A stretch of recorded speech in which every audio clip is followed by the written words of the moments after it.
Okay, wonderful. So happy Thursday, everyone. You all know, for those of you, and I see a lot of returning names and faces, I get so excited about Thursdays because I know I get to have a connected conversation with our community and those that are part of Slingshot Connections and those extended family of ours within our community partners that are joining today and that have shared with others to come on board. And I selfishly, as I was telling Jacqueline, who is our special guest today, I actually feed off of these great gatherings together, and I love learning from the sessions that we have. So again, it's Connected Conversations. We're recording our session, and we have a great guest speaker that I can't wait to get started and share more about. But for those of you that are new to joining Connected Conversations, thank you for giving us a shot and joining this community. And those that continue to return and share, we appreciate you. This group was formed, um, over 15 weeks now, I believe it is, ago, for us to gather and share resources and lift each other up and, help each other get connected and have some great conversations, some deep conversations that need to be had as well, and help each other out. And so we also like to share current state of events, business activity, how the market is doing with regard to hiring trends and so forth. And so a little bit about that. Today we stand on 1.4 million um, that have filed new unemployment claims for this week. So we're seeing a slow rebound and unemployment drops due to things reopening, businesses reopening, people trying to come back onto their campuses and to their work sites. So we are seeing that. So basically, our national average is now hitting about 19.5 million that are still unemployed, right? So, and again, every week that I share these statistics, it's not to depress us, but it's more so to say, okay, and similar to the topic we're about to talk about is how do we face that uncertainty or that fear, or what do we do with that energy that we have to address that, right? Some of us are in positions to help others. Some of us are in positions to motivate others. Some of us are taking this time to reflect and become better selves of ourselves, right? So I'm really excited to kind of talk about this topic. So kind of moving into that piece, and of course in the chat box, I'll make sure if you have any questions, if you need any assistance or anything like that, you can go ahead and hit us on the chat box, or you can write to staff@slingshotconnections.com. And I'll make sure that Jacqueline also sees all the questions that you guys have as well. Okay. And then also too, we have our talent agents on the line. We are here to assist with anybody that needs some help with, job applications, resumes, or maybe just need some advice, career advice, or some assessments, free assessments that we offer too. So we'll be here for you if you need anything. Okay. So without further ado, I definitely would love to talk about fear, uncertain times, getting some help and some motivation around that. I have to share a story really quick as we interlude into Jacqueline. So recently, some of you that know me know that my grandmother had recently passed away, and she actually raised me and my sisters. And I remember a time where I felt like I could do anything and all of that. And then I started high school, I remember, right? And I thought I was going to be big bad. I'm going to high school and everything. And I walk onto campus and I'm just bullied and like turned away, and I don't fit in. It was just the craziest thing. I remember crying all the way home and walking in the house, and my grandmother looked at me and she's like, "What are you crying for?" And she's like, "Get up, stand up," and she's like, don't let anyone run you out. Don't be fearful of anything. And she really just motivated and said, "Get out there and don't let anyone." And it was really interesting because, I always knew my grandmother, she only graduated from fifth grade. Her mom had passed away during the war and all these different things.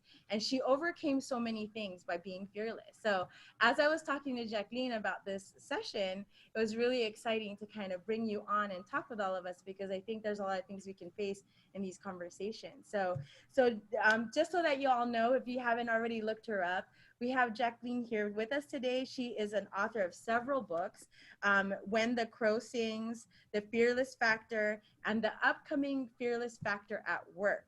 And it's going to be released in September, and we're already lined up here at Slingshot. We're already so excited about it because we've already picked up her first book, or one of her, not her first book, one of the books that's first to us, The Fearless Factor. And we'll be talking about that a little bit. And then also she's an executive coach and facilitator of online leadership courses, training programs, which are also very interesting to us here at Slingshot and those of you that are tuned in. And I'll be sharing her website in the chat box and how you can keep in touch with her as well. And she also is giving us some goodies today.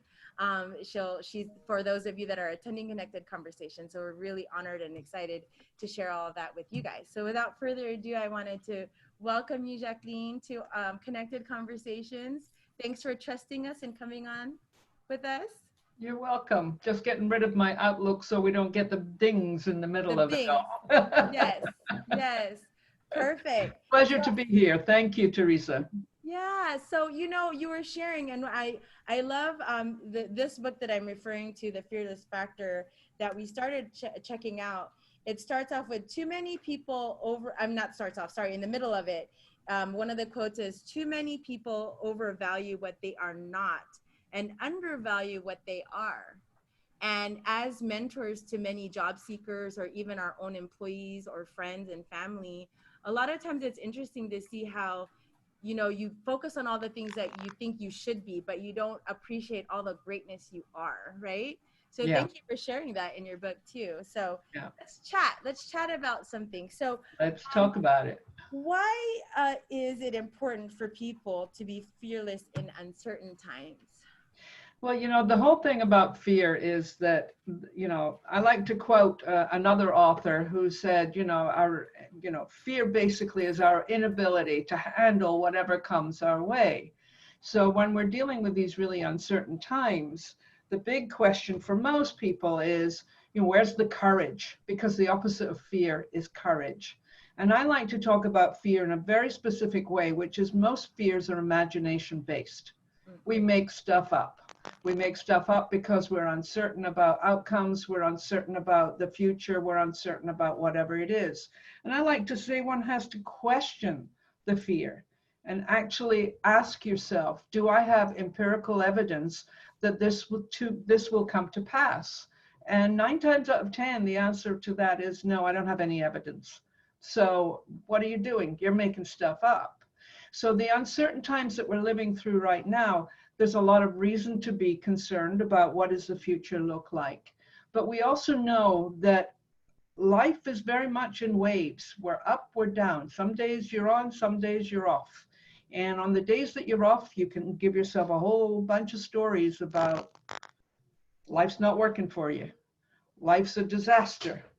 What am I going to do with the future? How can I pay my rent? How can I take care of the things that I got to take care of? Blah, blah, blah. You can definitely get into that mindset. And so the fears that come up are not necessarily real. There's stuff that you have stories going on in your head. And if you've looked at the Fearless Factor, it's all about the stories we tell ourselves. And Mm-hmm. how do you change the stories that we tell ourselves so that you can move beyond the fear? Mm-hmm. Because, as I said, courage is the opposite side of that. So take risks. And I have an acronym for risk that I call respect your intention and show courage. Now, if you think about what that acronym is actually saying to you, respect your intentions, i.e., I'm trying to create something better here. And I need to show courage. I need to take the risk. I need to step it up. I need to step beyond. So in this really uncertain time right now, we can all get involved in what's happening tomorrow. We're going to be in this lockdown for quite some time now. This is not going away. So meanwhile, how do you redesign? And this is a key factor right now. How do you redesign your life to cope with the factors that are currently operating? Does Mm-hmm. that make sense? Absolutely does. Absolutely does. And as things start opening back up and all of that, there's other fears now, right, that come into play. I actually sat in a client meeting the other day in full on mask. Both of us were in masks for at least an hour talking, and it's an adjustment, right? And there's fear around that, fear around what the new normal is and how workplaces are, or even how you re-meet with family and friends that you've been sheltered away from, right? So true with that. That also plays into that piece. So also you were sharing, what we can do to overcome fears that we've been holding on to at this time. Any of those kind of tips, and kind of talking about that piece as well, would be also helpful. So think about the negative stories you tell yourself. This is a big deal for a lot of people. I'm not good enough is really fundamental to fear. I'm not good enough. So therefore, what happens is you get into a way of thinking. Again, it's always going to be about thinking, because my work is all about change your thinking, you change your behavior. And some of our behaviors are not self-serving. They're actually working against our best interests. And it starts with the negative thinking. So you have to actually think about, how do I see myself? How am I showing up in the world? Do I play small instead of playing big? Now, playing big doesn't necessarily being full of arrogance and out there in the world like that, but you have to think bigger than you're thinking right now. A lot of the problems that are occurring at this moment is that people are locked into life was as it was, and it had a format to it, and it had a system to it, and that has been completely blown wide open at this stage. So how do we address these issues with a different mindset? And this plays into something called, and you probably know about this, the fixed mindset versus the growth mindset. And this was Carol Dweck's work many years ago. Carol Dweck talked about the fact that in a fixed mindset, it is what it is, and you can't change it, in essence. And the growth mindset says there's a problem. How do we move beyond this problem? How do we redefine? And I think a lot of what's happening right now is we're having to really look at our priorities in life, because they've changed. And like you say, it's very hard to spend time with your family. I mean, I'm having the same thing with my family. We're having Zoom calls every other week, and it's all over the globe. I have family in England, I have family in LA, I have family here in California, but physically we're not spending time together, and it's hard. We want to be able to embrace and so forth, and even with masks on, they're still at a distance. So that in itself is very hard. Now, when it comes to work, and we're all suddenly stuck in our homes and doing this gets kind of exhausting after a while. If you're on Zoom calls all day, I hear it from my colleagues all the time. I'm on a Zoom call all day long, and I'm exhausted at the end of the day. Okay. So you have to look for other ways to communicate. And I know that's an issue that we're going to be talking about, is communication. But this idea of connecting to help you deal with the uncertainty is really, really important. And know that it is a different world we're living in. It is this virtual world. And as I said, we've got to get used to it. So if you're in a fixed mindset and you're resisting, because there's where the fears come in, it's all about the resistance. I don't want to change. I mean, people hate change, let's face it. Mention change, and then we're forced into it. Right. And of course, when you're forced into it, then you're forced to ask some hard questions. And as you know, my first book asks a lot of hard questions, and my second book will do the same thing. I want you to really take a deep dive and ask yourself, what really matters to me? And that, I think, becomes another piece. And I mentioned before the redesigning of your life. This is an opportunity right now to think about, how do you want your future to be? Not so much about how it was, but how do you want it to be? And then how do you pivot? We talk about pivots in careers all the time, but how do you make that pivot? By embracing new ideas, new ways of being, new ways of thinking, new ways of behaving. Not easy, but worth the effort. Right. And really, really thought provoking of you to mention that, Jacqueline, because, one of the things we're hoping that we encourage during Connected Conversations is, a lot of times we think we're fine, right? Oh, I'm fine, I'm not worried about that, or I'm not nervous about that. But then you go up against someone else and you're interviewing, right? Or you're getting promoted for something, or you're being evaluated, and all of a sudden fear comes over and you don't really know that you're going through it, right? So what we're hoping to do during these conversations is to cause these thought-provoking things that you just shared. That's perfect. And really taking the time to assess those things so we could be better about how we advocate for ourselves or how we communicate for ourselves, right? And also in your book, you talk about acting with purpose, right? And I think that's another thing we were just talking about, this morning, too, is that, when you're doing something, asking, well, why am I doing that? And a lot of times we get consumed with so many things, and then we forget what was the main thing, what was the main reason why I was doing that, or what's my purpose, right? So Yeah. we hope that we're encouraging those of you that are listening to this currently or in the future, that it is about taking that moment for yourself.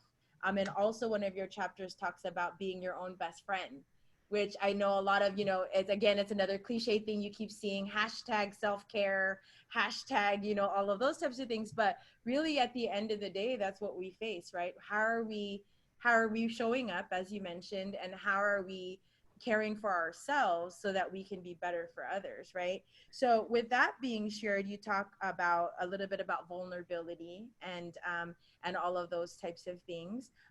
You talk about courage. So can you please share with us, how important is it to take bold steps when the world seems to be crumbling around you? Well, I think that goes back to my first point about taking risks. A lot of our fears are about fear of failure. And I talk a lot about the fear of failure in my book. I've done many presentations over the years, and I'll say to people, what's your biggest fear? And that word failure comes up again and again. So I have one simple way of looking at that. We're all failing our way to success. Mm, So when you think about failing your way to success, it's simply about, what is failure? Failure is expectations that weren't met, decisions that were taken that weren't the right ones. Simply put, next. Ask yourself, what's next once you reach that point? So the risk part is that I'm going to fail, or I'm going to be judged, or I'm going to be humiliated, or I might lose something of value, be rejected, that kind of stuff. So these are what stops us from taking those bold moves, from really, the hell with it. How many of the audience, for instance, asks for what they want? mm, A lot don't, and I have a lot of personal experience with that in the past, where, any reason I wanted to give myself, they wouldn't give it to me. Who am I to ask for? And we talk ourselves out of it, right? right, exactly. So asking for what you want is a big, bold step. And if you're in a job where, things are a little unsettled, and let's face it, I'll be totally blunt, most organizations are completely dysfunctional. And they've got a lot to learn about how to communicate more effectively, how to collaborate more effectively. And when people are not showing up in the right way, call them out on it, but do it in a way that is supportive. I always say to my clients when I'm working, the managers specifically, when you're working with your direct reports and you're giving feedback, for instance. Now everybody hates feedback because they think of it as a negative. It's not a positive thing, although it should be, because you're helping somebody to grow and develop, which is a manager's job, to help direct reports grow and develop.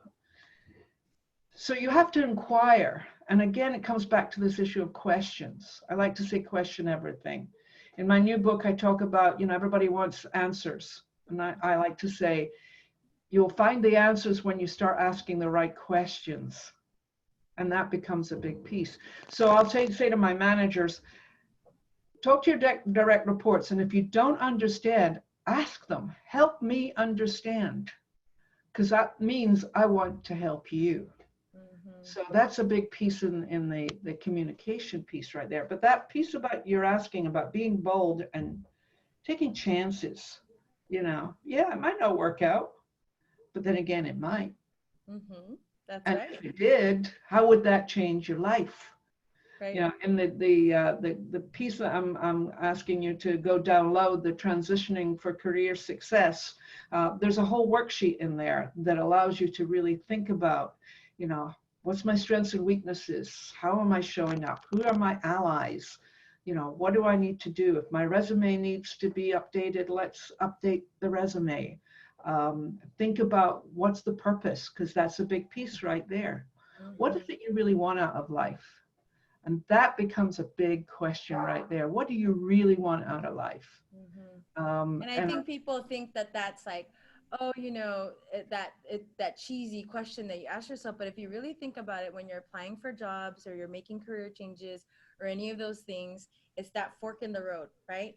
You're yeah, making a decision right then, and making that move goes this way, right? So many of you also know me that I have two kids, and I'm divorced though now. So I made a just decision to be married, and then a decision this way, and then there's that fork in the road that happens, and what do you do with that, right? And those decisions that you make, right? And so I think that's really great that you're bringing that up, because some of us that don't think we need to make those assessments, that does really help in our career moves. How we're promoting for ourselves, how we're negotiating for ourselves, the questions that we're asking. So yeah, that is so true, so true. yeah. So when you're talking about communication, and confidence. And that's another thing, and which I have seen in real view on the phone with you and in person, Jacqueline. So you are walking proof of what you say. And I have to say, you were very influential even with our communication. I've already talked about you 6 different times today. Because, of course, me being a career professional, I always still want to be open to feedback, always still want to learn. And I think that you did it so eloquently as we were exchanging. So thank you for that. Can you tell me about how to help our job seekers and our audience here today about being competitive in the job market, and like how you stay confident in your skills and believing in yourself through this time?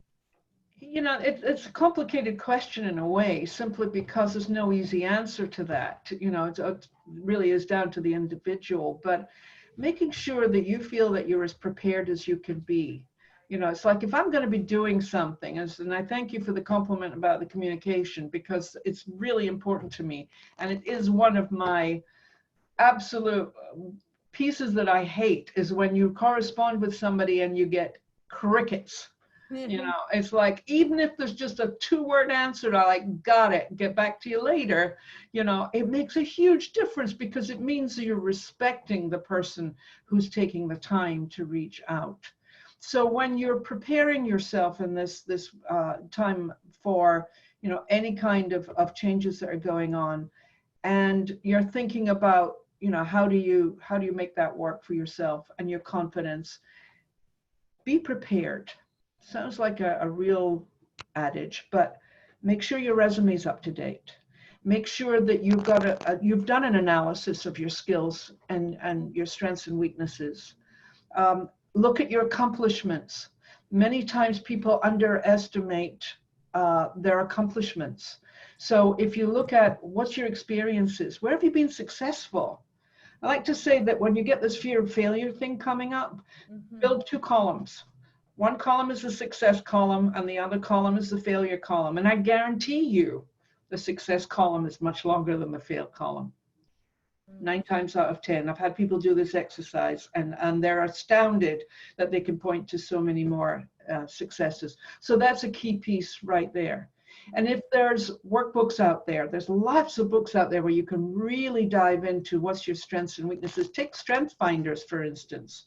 That's a big one right there. If you don't really know where your talents lie, take Strength Finders. That will definitely give you some insights. Um, you know, get a coach. I mean, God knows we all need coaches. Even coaches need coaches, you know. But get a coach to help you really solidify what happens or what needs to happen. I have 3 questions that I ask my clients. Where are you now? Where do you want to go? And what's getting in the way? And frequently that what's getting in the way piece isn't very clear.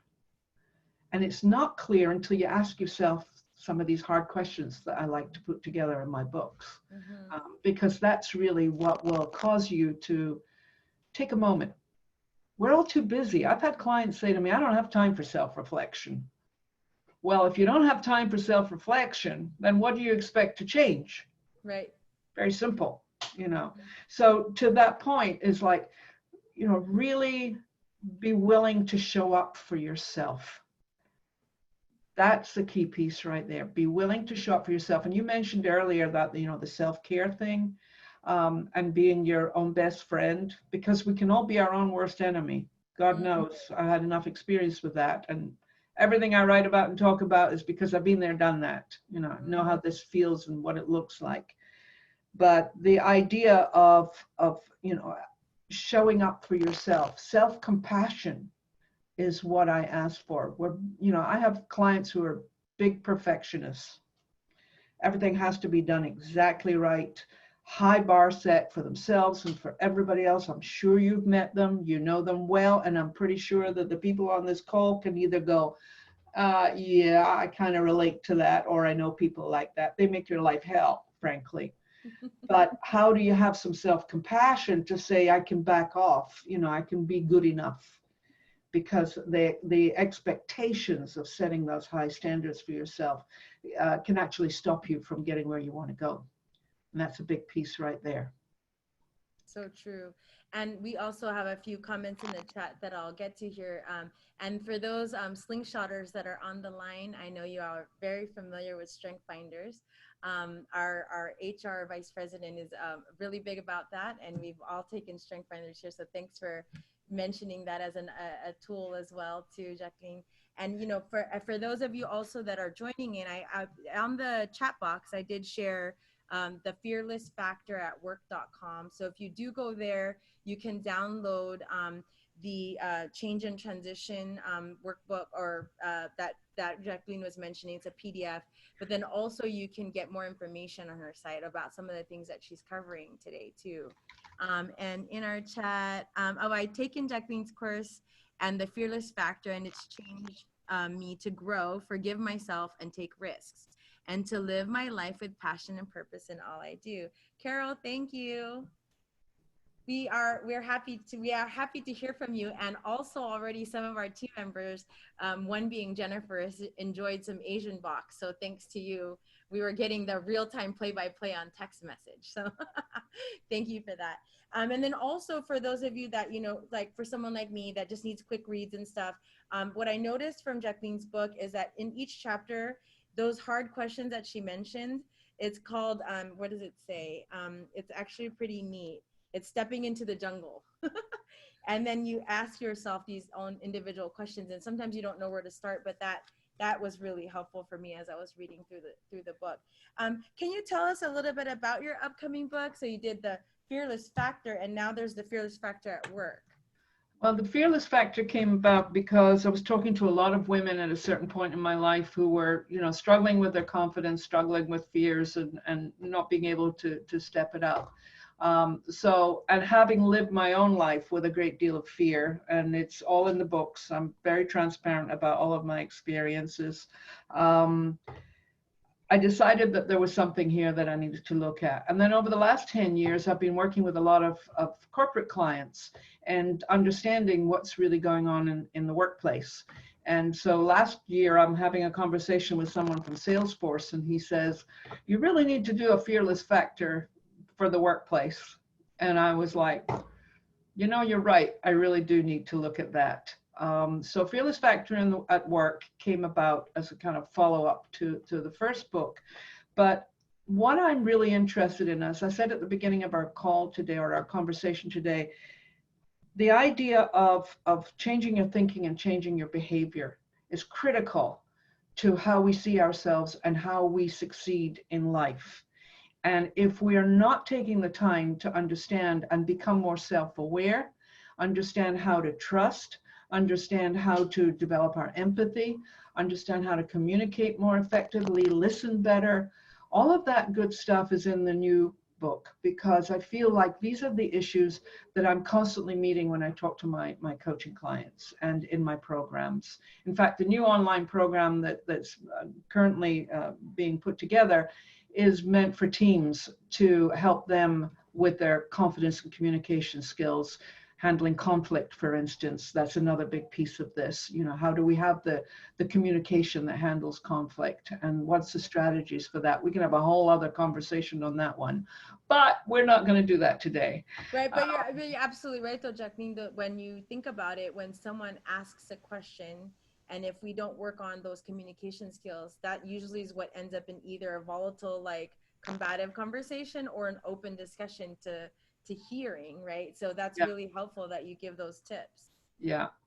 So I think my goal for the Fearless Factor at work is it will give people a wonderful roadmap for how they can learn how to show up authentically in the workplace. We talk a lot about psychological safety in the workplace. Well, what's that all about? It's about the fact that I can be myself. I mean, I've had presentations where I'll say, you all come to work and put a mask on. Now, we are in an age where we're literally having to put a mask on, but we also know that many people show up for work and they put on a smile and they try to shut out whatever's happening at home or whatever else is. But you're not being truly open and vulnerable. The best leaders, actually, as you well know, are the vulnerable ones. Can say, I don't know. I'm totally transparent here. I really don't have all the answers. And leaders aren't expected to have all the answers. So being okay with that and being able to communicate and translate that to the people you're working with, I think becomes a key issue in terms of the amount of success you get. Yeah. So true. So true. And you talked about communication and working together as teams and whatnot. And as you were saying, a lot of us are meeting over Zoom and FaceTime, Skype, WebEx, all the other Yeah. technologies that are available. And so, do you have some tips for effective communication in settings like that, or how we can improve in that area or better connecting? I think you can still, we talk about the chat over the water cooler, and that's kind of like, the metaphor, if you like. But make time to just casually have a conversation. I know many companies are doing happy hours where, you just kind of show up and put your baseball hat on or whatever the case may be and bring a beer, and talk about stuff. But again, that talking about stuff, sharing stories becomes a real critical piece of the communication. Honest, open communication, share stories. Yeah, it was really a bad week. Not everything's fine. That knee jerk, how are you? I'm fine. No, you're not. You said that right at the beginning, Okay, so let's get beneath the surface here and find out what's really going on and how can I support you? That becomes a really important piece. How can I support you? What's going on for you right now? My kids are screaming in the background and I'm trying to figure out how to do this project and it's due tomorrow. And meanwhile, I'm trying to educate my kid at home and it's driving me crazy. Yes, these are all real things to be dealing with. And everybody needs to have compassion at this point. So I would say that any tips I can give you would simply be this. Take time for yourself. You can shut stuff down. And if you're on a Zoom call or you're Zoom exhausted, just say, I'm sorry, I can't be on camera today. I'll listen or I'll be there. And know that you've got permission to do that. Give yourself permission is a big piece of this. Because we set ourselves up with standards that may not be your standards. They might be somebody else's. And so you have to question that and say, does this work for me? And be honest enough to say, you know what? Today's not a good day. Let's do it differently. But make some of this informal stuff part of it too. It's not just about all business stuff. Be informal. If you can't get together with someone, just how about a phone chat? I mean, I'm doing this more and more these days. Like, pick up that phone. It used to be that all we did was make phone calls, and now it's all text messages and Zoom calls and so forth. It's like, no, just pick up the phone. It's a lot quicker. Connect. Yes, and it's absolutely. A connection. Yep. Yeah. That's so true. And then after picking up the phone, actually listen, right? Yeah. Yeah, I do most of my, in fact, all of my coaching is virtual. And in fact, all of my work will be virtual for the foreseeable future. You educate yourself to listen better. We're talking about 4 stages of listening. The first stage is always about me. I'm waiting for my turn to speak. The second stage of that is I'm listening to you, but I'm also trying to work through the problem at the same time. And the third stage of that, of course, is I'm listening to you and I'm also mirroring back to you what you're saying so you know that you're being heard. And the Mhm. fourth one is you're listening for what's not being said. And as a recruiter and as someone who works with people all the time, that's a key skill for anyone who's in this business, coaches and otherwise. You got to listen for what's not being said and Mhm. then give them the empathetic support necessary going forward. Mhm. Yeah. So true, so true. Such helpful nuggets that you shared with us today. I wanted to ask one other question, and if there's anyone else that would like to share a question or a chat or feedback, please do in our chat box. But speaking of fear, too, Jacqueline, I mean, I'm sure there was a point in time. There's a lot of folks and a lot of skilled, talented people that we communicate with every day, and some of them have been wanting to publish something or write something or step out and do something. One of the quotes in here was that if you're not walking on the edge or living on the edge, then you're taking up too much space. In your Yeah. book, one of the things you say, quoted in there. So don't take up too much space, guys. Walk on that edge. So tell us a little bit about how that felt, because so you stepped out and you did something and you wrote books, and now here you are with several books. Tell us about how you overcame that, or were you afraid of that? No question. I mean, I did not believe I was a creative person until I was in my late 30s. I didn't think there was anything really creative about me. My early life, you'll read about it in the book. I'm not going to go into it, but it was a bit of a disaster. It took me a long time to kind of finally grow up a little bit. But I remember my first writing class I took at UCLA. I wrote a short story, and the teacher said, "You've written before." I was like, "No." She said, "Well, this is pretty good." So it was the spark. And that's what we should always be looking for is what's the Mm, spark that lets you know that there's far more that you can do. And in my 40s, I went on to write books, make music.